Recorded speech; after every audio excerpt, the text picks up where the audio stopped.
Hello and welcome back to our YouTube channel. In today's video, I'm at the helm of this lovely Fairline Targa 37. She's a 1996 boat that's had a lot of work done to update her. And I have to say, for the money, she's in great condition. It's really nice quality. So join me for a full tour about why this could be a good upgrade for you from your current boat. Let's go.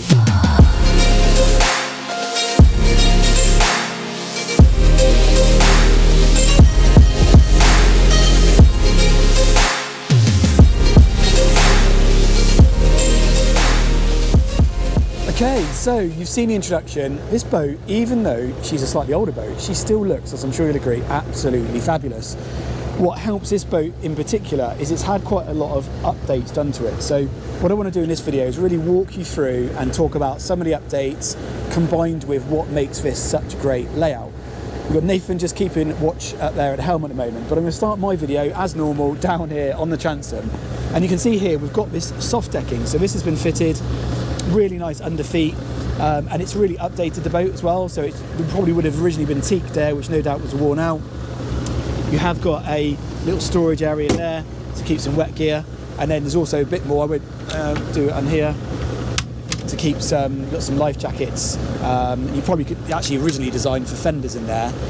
But really, this boat's all about the cockpit. So we can talk about the transom, but this boat is all about the cockpit, I think, and how social it is. Now, the Targa 37 became the Targa 34, and the 34 then became the 38. And it's just a model. They're all very similar. They've got a very similar cockpit layout. And what I like about them is they've got these two seating groups. So you've got a seating group down here, which you could easily seat 4 or 5 adults on. You've then got this little seat here. So that faces the table, so that's another seat, additional to this group section here. But it's a really nice place to be. The radar arch goes backwards, so you've got plenty of shade over the table if you want to. The other advantage of putting the radar arch backwards is that this rear cover is really easy to take on and off because it's just in one piece. So today for the filming, we've taken that back cover off and it's super easy. We've got some updated lights up here, so we've got lights here, we've got speakers, again updated. The covers have also been updated at some point. They're all nicely fitting. Could do a bit of clean maybe on the inside, but other than that, they're really nice. Up here, we've got this chest fridge in there. And then just behind the drone controller here, we've got a little sink. And it's all good quality. That's the other thing you'll find with boats of this generation. They were built to last. And actually, even though, as I said, it's an older boat, it's built really solidly. So yeah, it still feels solid and it's in nice condition. Nathan just knocking us into gear then, just bringing us away from the mooring buoys. As addition to that the seating at the back here, we've also got this left-hand or port side seat there as well, which is an L-shaped seat. A nice place to sit if you are underway. You're then close to the helmsman who you want to talk to. Soft decking continues all the way through into the cockpit. Just spin you around. I mean, look how great that view is. I mean, such a nice place to be. And I think, this boat, it's one of those boats you perhaps would be changing up from a sports boat. This might be something you're looking to get into a slightly bigger boat, a sports boat. From your sports boat, you could sleep, we'll look at the accommodation shortly, but you could sleep 4 people on here very comfortably, 6 even with the table in the saloon going down, getting the sun there. And it just shows you that you don't have to go and buy a brand new boat to get something that feels special, that feels a bit different and is also practical. The upholstery's all been updated on here, so we've got this grey, there's definitely a grey theme going on this boat, grey decking, grey hull, grey seats, but it works well. See there, Nathan, get you some sort of scale of the helm, got these nice elliptical windows there, and a one-piece windscreen. So on some of our newer boats, we always rave about the one-piece windscreen, but we've actually got a one-piece windscreen on here. Updated gauges, we've got 1/4 of a tank of fuel there, got battery voltage meter there, oil pressure, temperature's all good. Haven't really brought up any speed yet, so we haven't built really any temperature in the engines. Voltmeters all working. Got a chart table, so this boat really is in the generation where sat nav and GPS etc. didn't really exist to any great degree. So that would have been for your chart table. So you can see here we've got some insurance stocks, etc. There is a Garmin plotter that's been updated on here. This is touchscreen, more than adequate for what we need to do. You can see we're in our favourite spot here, just underneath the Imperial. Great position for our photos on a morning like today. The boat's also got autopilot, so you can see here this has got autopilot, so great if you're doing longer passages. You can push auto and the boat will stay on heading, or you can actually follow a route if you wanted to. Moving down here, we've got the trim operation for the drives. And then we've also got trim tab indicators here, which is nice to see. I'm just trying to find the actual trim tab. Oh, here we go. Trim tab buttons are up here. So we'll have a play with those in a minute when we go out with a bit more speed. Other thing, we've got a helm indicator. So updated helm indicator. Both drives on -5. We've got a radar here. We'll get that working in a second. Bit of swell coming in for a second. But yeah, I have to say, for the money, I think this is quite a sensible bit of kit. We've got sunbathing pads up on the bow, again in grey. So again, making most of that space up there. If you have got people on the boat, great for entertaining. And that's underneath there is where your cabin space is. So we'll look at the accommodation, as I said, shortly. I'll give you a quick look around again. Yeah, again, seeing Nathan in the cockpit gives you an idea of space in here, and you could easily have quite a group of friends or family in here and having a lot of fun. Right, I think on that note, what we'll do is we'll go for another run. We'll get a bit more drone footage. I'll just see how she performs, and then we'll go back into the marina and we'll do the cabin the cabin video and just show you how practical that accommodation is as well. So keep watching. Great opportunity now to hit that subscribe button. So go on, push it, subscribe, give me a thumbs up, and leave a comment below.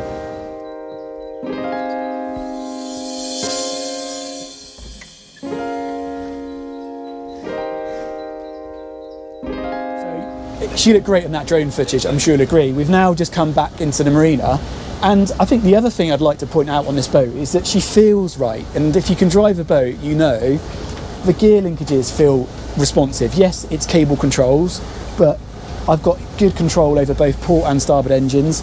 The steering feels very light. I've got good pressure, I can tell, in the hydraulic system there for moving the drives from port to port, or port to starboard. The drives were trimming fine.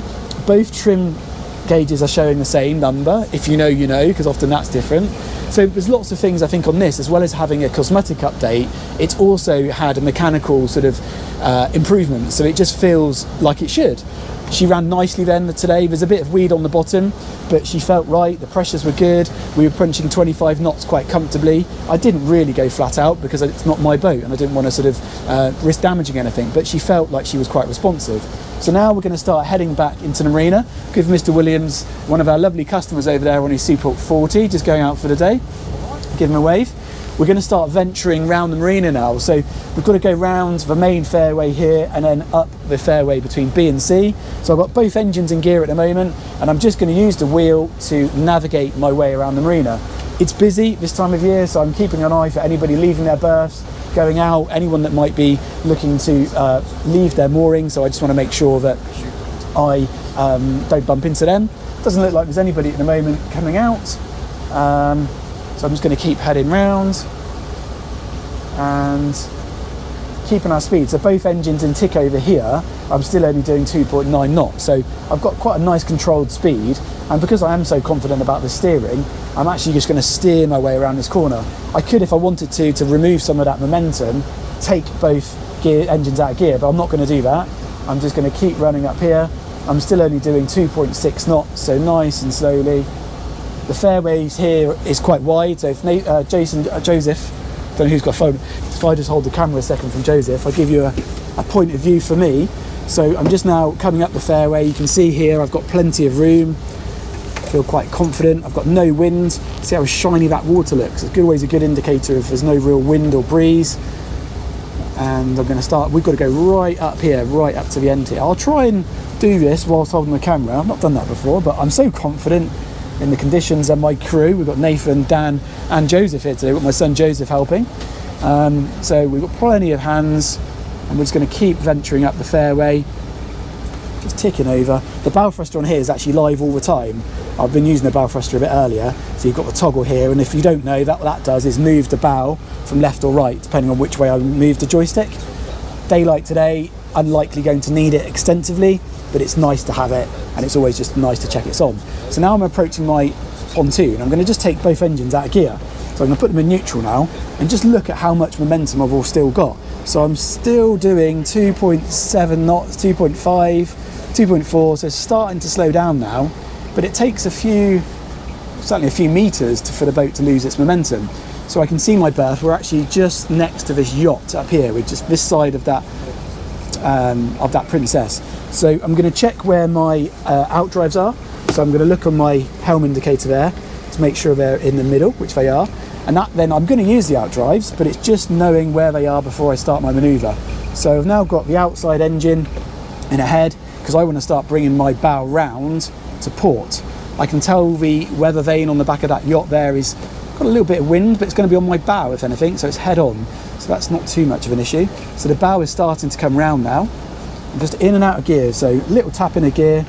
I have put my helm over to wheel down, so the drives are over to port, and that's bringing me around nicely. Now Mark Taylor, who does a lot of our driving, always says, make sure you get in the gap. So what I want to do here is I want to make sure I actually get in the space. I'm going to centre my wheel a little bit now.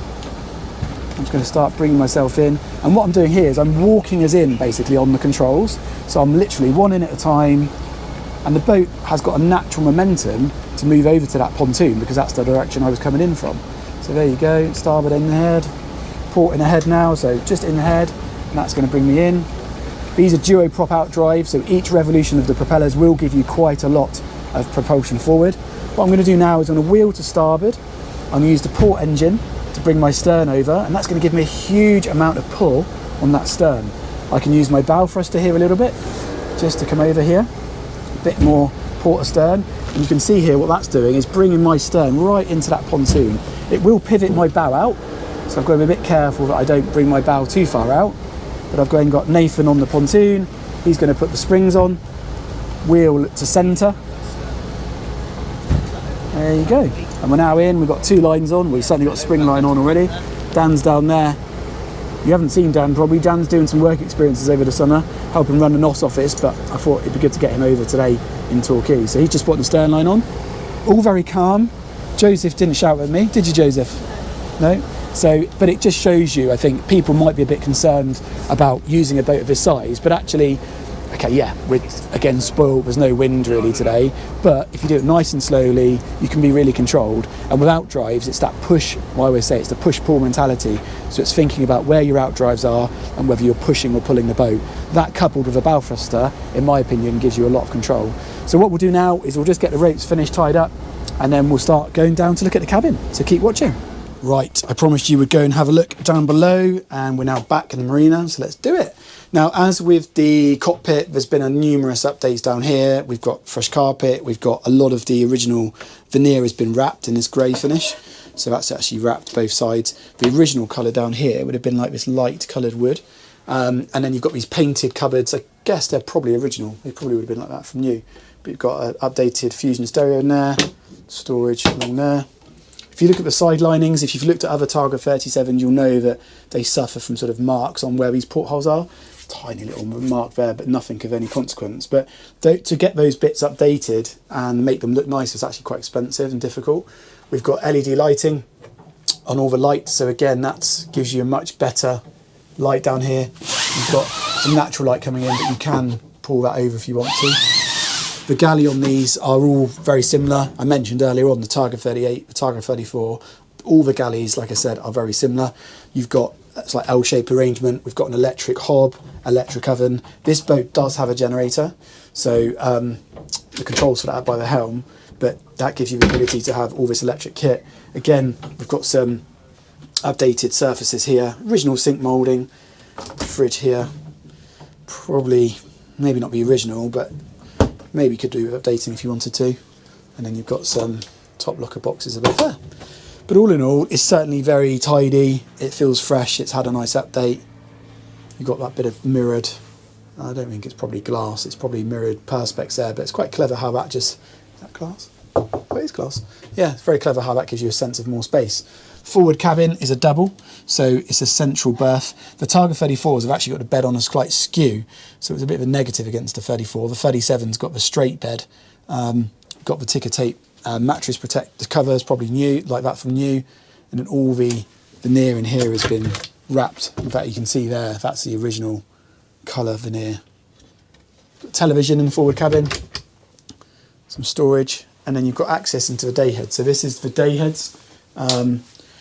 But it also acts as an ensuite for the master cabin, so you've got a completely separate pull-around shower, so nice and practical. The toilet is in the same area, but it doesn't make your sink area all wet if you use it. And then you've got a GRP moulded in sink. Again, LED lighting in there has been updated, so if you want to access this from the main saloon, that would be your access there.